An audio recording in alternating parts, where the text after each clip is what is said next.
Hello, my name's Bev and I'm the author of the book Please Eat, A Mother's Struggle to Free Her Teenage Son from Anorexia, which describes our family's battle with the deadly eating disorder, anorexia nervosa, which my teenage son Ben developed back in 2009 when he was just 15 years old. Hello, this post is from the 14th of September 2011. And it's called Probing to Find Out What's Wrong. As I thought, it's school that's the problem, and also, as I thought, it's the social side of things that's causing the most angst. The main problem is that Ben feels he's being ignored and sidelined, or if people do talk to him, then it's only because they feel sorry for him. One thing that really got him down the other day was everyone whispering about a party at someone's house this weekend. When Ben asked about it, the reply came back, "Oh, it's way too complicated to explain." And let's face it, no one wants to be in a situation where you have to ask to be invited. Getting back into the social side of things is so hard when you've been AWOL for some time. In Ben's case, 26 months or so. Everyone else has been getting on with their life like any other teenager, having boyfriends and girlfriends, going to parties and clubs, hanging out around town, sleeping over at each other's houses, etc. While Ben has stayed at home, dominated by the anorexia. Not only this, but over the past couple of years, his behaviour at school has been strange to say the least.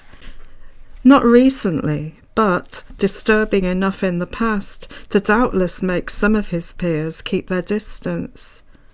Unless you get it about eating disorders, I guess this can be frightening and alienating. Sure, the CAMS team who were treating Ben went into school last November to talk to his close friends about Ben and his eating disorder, and things did improve for a while. But now it's as if they've forgotten this ever took place.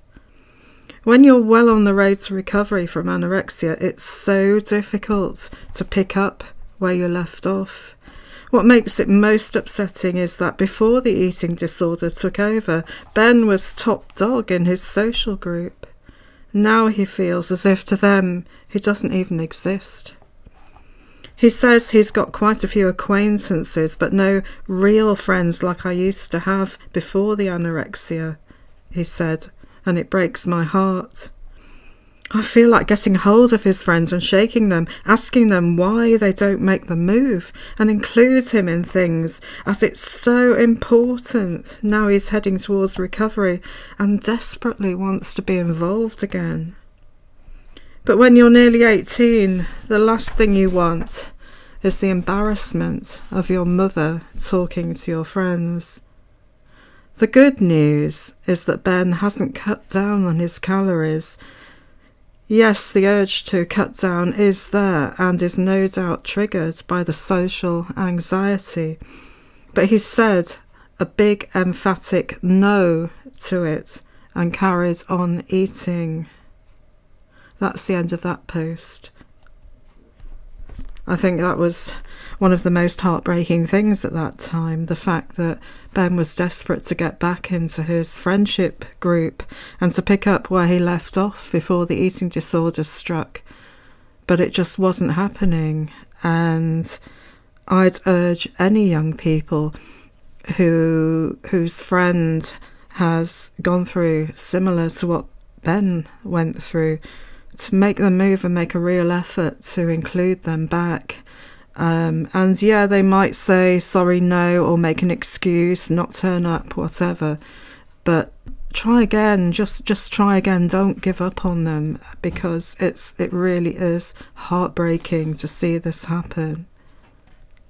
Thank you for listening. You'll find a link below to my blog, and you'll also find a link to my website where you can download free PDFs of my blog, and also a link to Amazon where you can buy a copy of my book.